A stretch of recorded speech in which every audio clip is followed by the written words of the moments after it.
Salut les amis, nouveau projet sur la première brique. Le projet s'appelle Le Plombier. La collecte aura lieu ce lundi 15 juillet 2024 à 10 h. Collecte de 347 000 euros. Le ticket maximum par investisseur sera de 50 000 euros, donc c'est élevé. Mais à noter qu'à partir des prochains projets et surtout des petites collectes, la première brique prévoit de plafonner un petit peu ce ticket maximum. Je trouve que ça va dans le bon sens parce qu'il y a eu pas mal de frustration récemment sur les dernières collectes. Le taux sera de 11,5% sur une durée contractuelle de 16 mois. Il n'y aura pas la possibilité d'ajouter le code bonus LFL, donc le boost d'1% à partir du deuxième projet. Par contre, vous pouvez toujours, et ce sera le dernier projet, utiliser, si vous voulez découvrir la première brique et investir sur votre premier projet sur la plateforme, d'utiliser donc ce boost d'1,5%. À partir du prochain projet, ça va retomber à 1%. Donc on va analyser le plombier. Juste avant, quelques avertissements. N'oubliez pas qu'il y a des risques en crowdfunding immobilier. Les performances passées ne préjugent pas des performances futures. Je donne dans cette vidéo uniquement mon avis à titre informatif. Et enfin, je peux partager des liens d'affiliation ayant certaines collaborations commerciales avec certaines plateformes. Et c'est le cas avec la première brique, notamment avec le lien en description. Alors, au niveau de mon tableau de bord, écoutez, j'ai investi sur le projet donc, de mercredi dernier. J'ai 91 projets en cours, un taux de 12,32%. Bien sûr, c'est brut et ça inclut les codes bonus. Et globalement, écoutez, tout va bien sur la plateforme. Alors, on va ouvrir cette plaquette.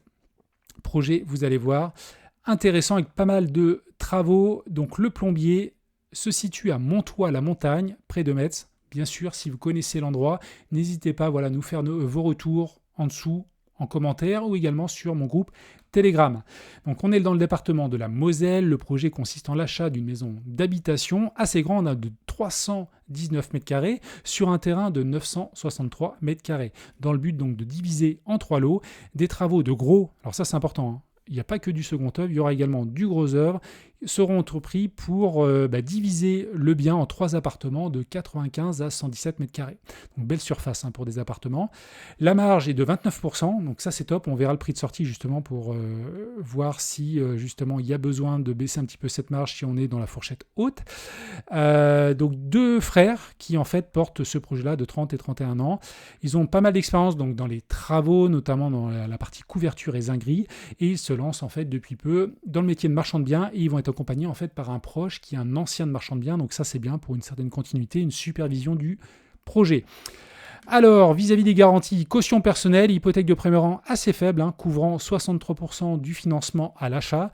Par contre, en parallèle, justement, pour cette difficulté-là, vu qu'il y aura un beau billet de travaux, la première brique va mettre en place donc un compte séquestre assurant le décaissement des fonds au fil de l'avancée des travaux. Ça veut dire qu'ils vont lâcher non pas les 347 000 euros d'entrée, peut-être 200 000, on verra le prix du foncier par la suite, mais pour acheter le foncier et puis libérer sur facture en fonction de l'avancée des travaux le reste. Et donc, ça va sécuriser donc permettre d'avoir une couverture un peu plus conséquente par rapport à cette somme-là, notamment au début du projet. La synthèse, on y reviendra à la fin. Donc on est entre Metz et Luxembourg. L'adresse, donc 78 rue du Général de Gaulle. Alors, on est ici. Je vais dézoomer un petit peu.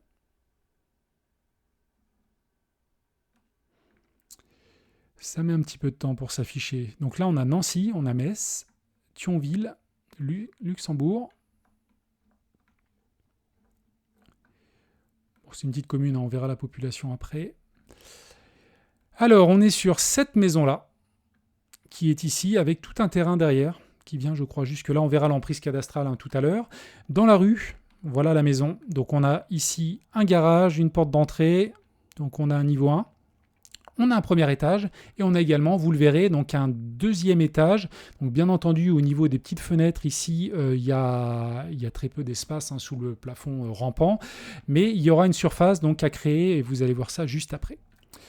Bon, la petite rue tranquille, il y a des places de parking. On a ici un petit cimetière, une église. Bon, ça a l'air relativement calme. Je reviens sur la plaquette. Donc la population, 2697 habitants, ça stagne, hein, c'est ce que dit également Wikipédia, population qui stagne en ce moment, donc pas de remarques particulières, 22 000 euros de revenus annuels moyens, 55 décibels, alors ça on peut regarder peut-être, j'ai pas trop fait attention, effectivement ça a l'air d'être une route assez passagère à ce niveau-là. Bon, 55 décibels, c'est ce qu'on retrouve de toutes les manières dans toutes les villes, hein. Même les grandes villes, c'est ce qu'on a systématiquement sur les plaquettes. Donc voilà l'emprise cadastrale. Et la maison est que sur le bord de la route, hein. Donc voilà le visuel. Bon, ça rafraîchit, hein. Décollage de tapisserie. On verra s'il y a l'électricité. Donc ça, c'est le jardin derrière. Je me demande ça si c'est pas le garage. On a ici donc une cuisine. Alors ça doit donner sur l'arrière. On a ici l'entrée avec un petit balcon au-dessus. Et là, une deuxième cuisine, donc qui doit être peut-être à l'étage. Donc là, on a une petite terrasse aussi, ça c'est pas mal. Et puis là, c'est une vue sur une chambre, j'imagine, avec 2 portes. C'est particulier. Donc on va regarder les plans. Donc là, c'est l'entrée. On a le garage sur la gauche, le double séjour, cuisine, buanderie. On a ici l'étage, sauf erreur de ma part, numéro... Là, c'est l'étage numéro 2. Voilà, j'ai eu du mal à comprendre, hein, quand j'ai étudié la plaquette. C'est que là, on a le plafond rampant, en fait, et toutes ces zones-là. Évidemment, on n'est pas sur une loi Carrez à 1,80 m. Donc cette zone-là, sûrement qu'on pourra mettre quelques rangements, etc. Je crois qu'il y a des petites fenêtres, il faudrait revoir. Tiens, je vais peut-être zoomer sur le plan. On va regarder ça. C'est des petites fenêtres ici, hein. Alors, ça doit être quand même accessible. Il y a peut-être 1 mètre, 1,50 m, je ne sais pas. On va regarder si on a plus d'éléments après par la suite. On a ici donc un dégagement, donc il y a l'escalier, une salle de bain, chambre 1, chambre 2. En fait, ce qu'ils veulent faire, donc il y aura sûrement un logement en bas, et il y aura un logement, 2 autres logements en fait en duplex sur l'étage 1 et l'étage 2. Donc là, c'est l'étage 2 avec les 2 escaliers qui permettront donc d'arriver ici pour cette partie-là, et par cet escalier-là, on arrive donc à ces 2 chambres. Donc là, on a l'étage numéro 1. Donc là, on retrouve le balcon sur la porte d'entrée, la chambre qui va être au-dessus du garage, ainsi qu'une buanderie. Donc là, l'escalier est un petit peu décalé, hein. Il n'est pas au même endroit. Là, on a un couloir. C'est pas facile, hein, de s'y retrouver. Voilà. Et puis ça, c'est le grenier en l'état. Donc là, on a un puits de lumière. Et puis, voilà. Pas mal de petites choses. Donc, c'est pas si simple que ça, voilà, de s'y retrouver. Mais là, on a donc l'appartement au rez-de-chaussée. Au premier étage, donc, on va avoir en gris donc, le 2e appartement avec l'escalier qui va permettre d'aller de l'autre côté et de retrouver les chambres, donc côté jardin, si je ne me trompe pas. Vous me direz en commentaire si ma compréhension et ma lecture est bonne. Et ici, on a donc le 2e appartement avec l'entrée et avec l'escalier, on pourra donc retrouver les 2 chambres à ce niveau-là. Et comme vous voyez, hein, il y a un code couleur, donc tout le gris va se retrouver à l'étage, mince, je suis parti dans l'autre sens, numéro 2, donc de ce côté-là, côté jardin avec les 2 chambres, et la partie beige avec les 2 chambres, donc côté rue. Donc là, on est dans les combles. Alors, on va avancer. Alors, côté foncier, je me souviens plus, on est à 347 000 euros. Donc le foncier est acheté à 219 000 euros, c'est pour ça que la couverture hypothécaire est assez faible. Bien entendu, après on aura un compte séquestre. Alors ça me permet aussi de rebondir. Donc là, on a 48% du foncier, le foncier représente 48% du projet, vis-à-vis des 2,5%. J'ai eu la question sous ma dernière vidéo sur un projet de la première brique, où vous me demandez comment font les marchands de biens, enfin les personnes pour avoir des frais de notaire aussi faibles. En fait, les marchands de biens ont des avantages et payent des frais de notaire en fait moins importants par rapport à un particulier lambda qui veut acheter sa résidence principale, sa RP, ou faire de l'investissement locatif. En tant que marchand de biens, on a cet avantage-là, notamment sur les frais de notaire. Donc après, on va avoir 38% de travaux. À noter qu'il y a 10% d'aléas sur les travaux, donc ça, je trouve que c'est une bonne chose. Donc une petite poche de 16 000 euros en plus. Les gros billets, c'est préparation de chantier. Bon, je pense qu'il y a de la démolition et pas mal de choses. Du gros œuvre, alors je ne sais pas parce qu'ils ne touchent pas à la toiture, hein, je crois qu'ils vont refaire peut-être la charpente, mais il n'y a pas, vous le verrez, il n'y a pas d'urbanisme. Donc je ne sais pas exactement ce que ça inclut le gros œuvre, hein, mais bien sûr, ça chiffre très vite. Donc 12 000 euros. Menuiserie, ils vont revoir donc toutes les ouvertures. Plâtrerie, 11 000 euros. 10 000 euros de plomberie, 11 000 euros d'électricité. Bon, c'est normal, hein, des billets. Chauffage, 24. Reprise des sols, ça reste, voilà. Ravalement des sols. Revêtement des sols, 13 000. Assez conséquent, cette partie-là. Aménagement extérieur. Reprise en façade. OK. Alors, les frais, 14% à ce niveau-là. Donc, on revend les 3 appartements. Il n'y a pas de préco pour le moment. Bien entendu, il faut que voilà, qu'ils refassent tout. Ils vont lancer la préco, la commercialisation par la suite. On arrive donc à 654 000 euros donc, de prix de vente. Le prix de revient est à 466 000 euros. On a 29% de marge. Donc, ça, c'est vraiment top. Et on a un prix de sortie de 2 000 euros. OK.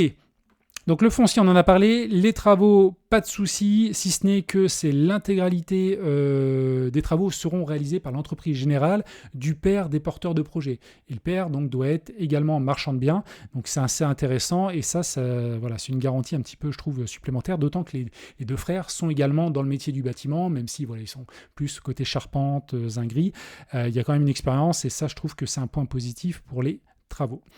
L'urbanisme, il n'y en a pas, absence d'urbanisme, donc ça c'est un bon point. Et puis la préco, la commercialisation, pardon, pas la préco, va être commencée. Ils vont l'assurer eux-mêmes et ça sera fait un petit peu plus tard. On est à 2 000 euros en prix de sortie, donc là on est entre la fourchette haute et même plus près de la fourchette haute que la fourchette moyenne. Pourquoi ? Parce qu'ils vont proposer à la vente donc, des biens totalement rénovés. 2 000 euros, donc c'est quand même un petit peu élevé. Alors après, on a une très belle marge. Alors, on va tout de même regarder sur meilleurs agents. Bon, pour des appartements, même eux sur la rue, ils trouvent un petit peu moins de 2 000 euros. Donc ça veut dire qu'on est bien dans la fourchette haute quand même sur le prix au mètre carré. Concernant l'évolution des prix, écoutez, sur les appartements, ça ne connaît pas la crise. Hein. Ça, c'est top. Alors généralement, sur ces zones-là, moi je crois que...